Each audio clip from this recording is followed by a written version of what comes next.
Hi everyone, thanks for watching this video today. My name is David, I'm a life coach and I try to help people heal from different kinds of trauma. So today's video is about the damsel in distress theory. Really applies to borderline, and I'm not going to be specific to just borderlines or even just women. This can be with women, men, borderline, narcissist, sociopath, not exclusive to just borderline and especially borderline women.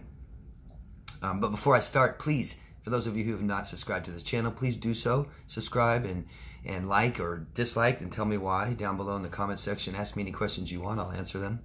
And I appreciate your support very much. Thank you. So, the damsel in distress theory. I call it a theory because we all know about it, don't we? I mean, we've all heard of this damsel in distress. It's been with us through many, many, many, many years, maybe even centuries. And it's in our literature, big time, isn't it? And the only thing that's changed throughout this history is the attacker.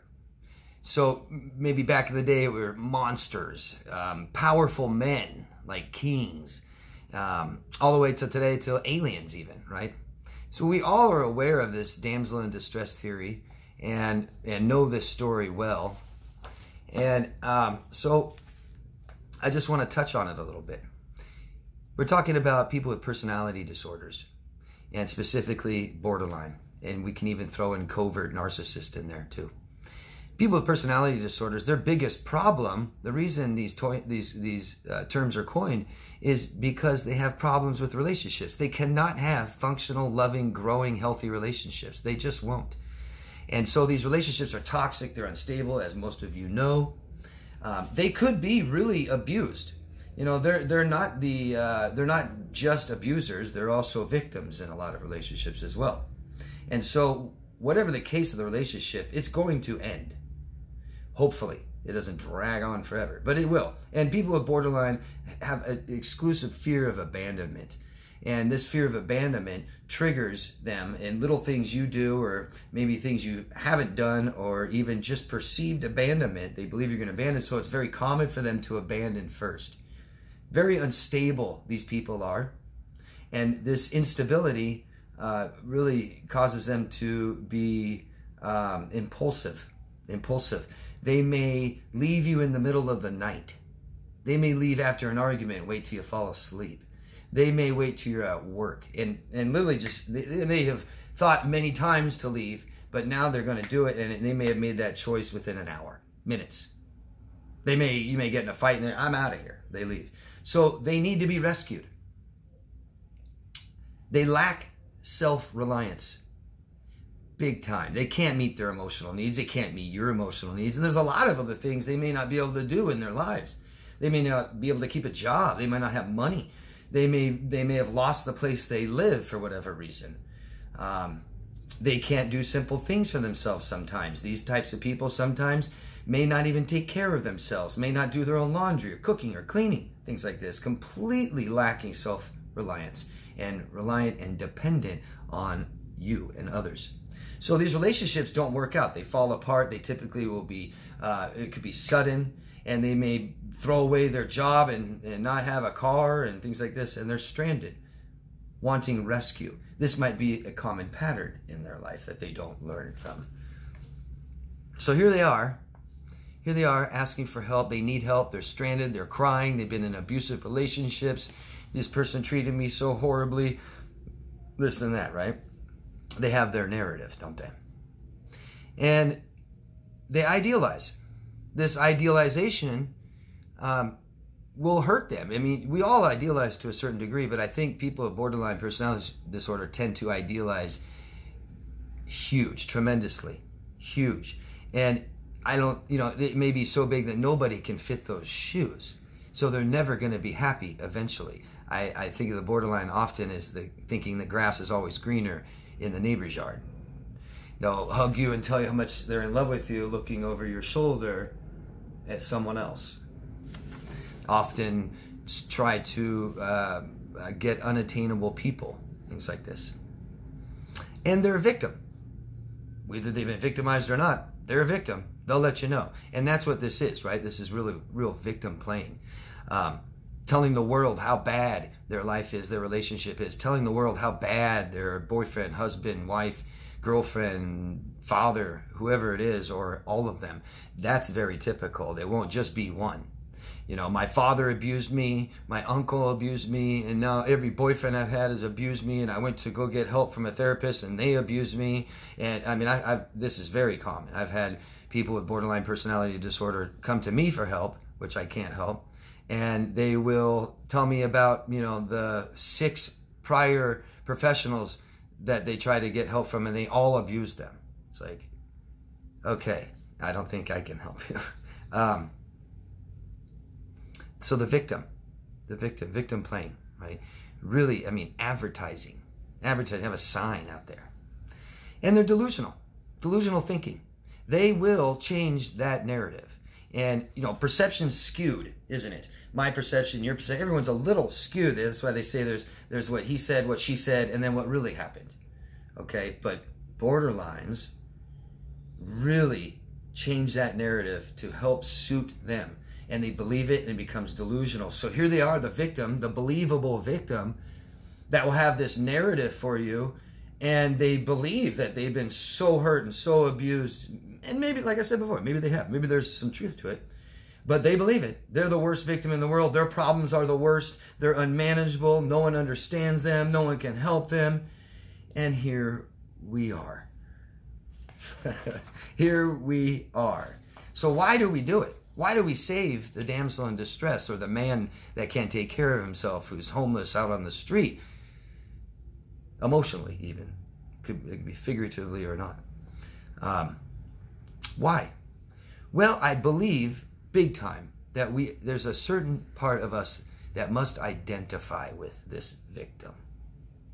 Because every victim I've helped, from a toxic abuser with its borderline, narcissist, stuff like this, they have a history of neglect. They have a history of trauma in their life to some degree. And if this goes unhealed, we still identify. I mean, humans identify, and we try to. It's out of survival. It's out of survival. That's why, neighborhoods may be segregated and things like this. It's not all like the government, you know, planning this out and plotting it. We identify with humans, other humans, and we gravitate to what we identify.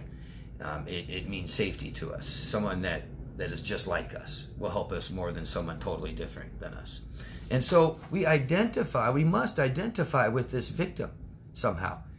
And I believe it's our past, and if it goes untreated, if we don't get help and we're still traumatized by our past experiences, we gravitate towards this. Not only that, if we are not healed from our trauma, this causes shame. This lowers our self-worth, believing that we aren't better, or we don't deserve better. Our lives aren't more important than this. This is right where we belong, with somebody totally helpless, totally victimized, toxic relationships, totally sick, can't take care of themselves. Some idealization also on our part, right? So we help, right? We help. We're sick of seeing people being hurt and abused. We can be the silent victims, right, of abuse. Anyone who's abused, emotional abuse, tends to be that silent victim. And it's not that we haven't reached out for help, but the help we've reached out for didn't believe us, or doesn't help us, can't help us. So we go through life long enough not healed, and we identify with this victim, and codependency and things like this, we tend to, if we can't help ourselves and manage our own lives, humans tend to try to help and manage other people's lives. And I truly believe that a huge portion of people who are interested in psychology, people that become therapists and stuff like this, are unhealed themselves, don't know how, or don't feel worthy of it. They believe if I can help others, then somehow that's helping myself, or I'm okay. And so we reach out to these people who need our help, and we are damaged. And so one thing we need to learn from this is we don't judge people on whether they're good or bad, or if they were the victim or the abuser. Toxic relationships means we're not healthy. Not you, not me, not borderlines, not narcissists, not our abuser, or any victim of a abusive toxic relationship. We're just not healthy. And we don't have toxic, unhealthy relationships for fun. It's just what we know. It's all we know.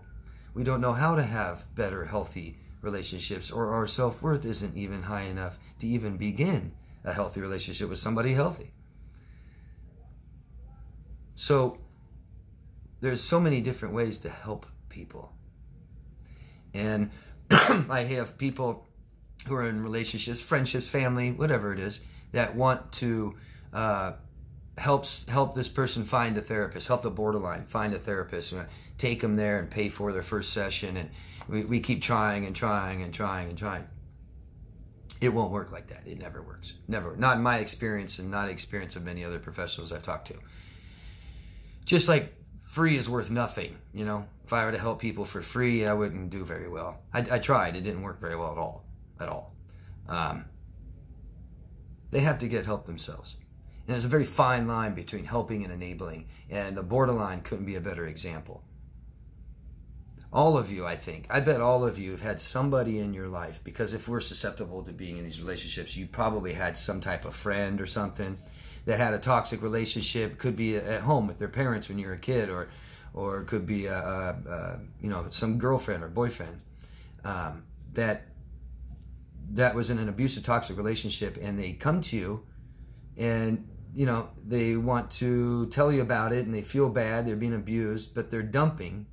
Is that kind of dumping on you? Oh, this is so bad, he's so bad, she's so sick, oh, you don't believe what they did to me. And it's good to have supportive friends like this where you can get this out. But the problem with the borderline is they'll do this, and they're looking for you to make them feel better, because they can't regulate their own emotions, and you just simply make them feel better by, it's going to be okay, he's a bad person, yeah, you should get some help. And then they feel better, and then just go back to that toxic relationship until they need you again. Very fine line between helping and enabling. I highly recommend not starting a relationship out where we're immediately helping the other person. Can't. There's got to be some self-reliance. And if these people are in a toxic relationship, you guys are now learning how hard that is and how long and extensive it is to heal from it, isn't it? So think about it now. Would you want to date somebody who just came out of an abusive, toxic relationship? I hope your answer is no, and it's not a judgment. You can simply say, I'm sorry, but I think, you know, you have some healing to do, and you need to find some help, which I don't know how to provide for you. And when this is better and you feel better and stuff, maybe give me a call. You know? But, yeah. Rescuing this damsel in distress could end up hurting you very, very badly. And I will always stand if they're in an abusive relationship. They don't have to be the attacker, the abuser. They could be the victim, but they're not ready to have another relationship yet. And to start off like that is just, you're headed right towards destruction. And if this is a borderline who's accused everybody in their life of being an abuser, guess who the next abuser will be? The next person they're close to. I promise you. You will help this person with everything that you just met. Help them move. Help them buy the things they need. Get a place. Come stay with me. Yeah. You can do all these things, and eventually you'll be the next bad guy. You'll be categorized in that group as an abuser yourself. So anyways, I've been wanting to actually do this video for quite a while. I think it's really interesting, and like I said, it's been so profound in our history. So yeah, I hope this video is interesting for you guys, and please let me know your own experiences with this. I think all of you have some experience with this, like even the one I gave with the friend who needed your help. You know, these kinds of things actually prevents victims from getting the help they need. Think about the toxic, abusive relationship you came out of. Imagine a knight in shining armor waiting there for you with his white horse, and gets you on the horse and rides away.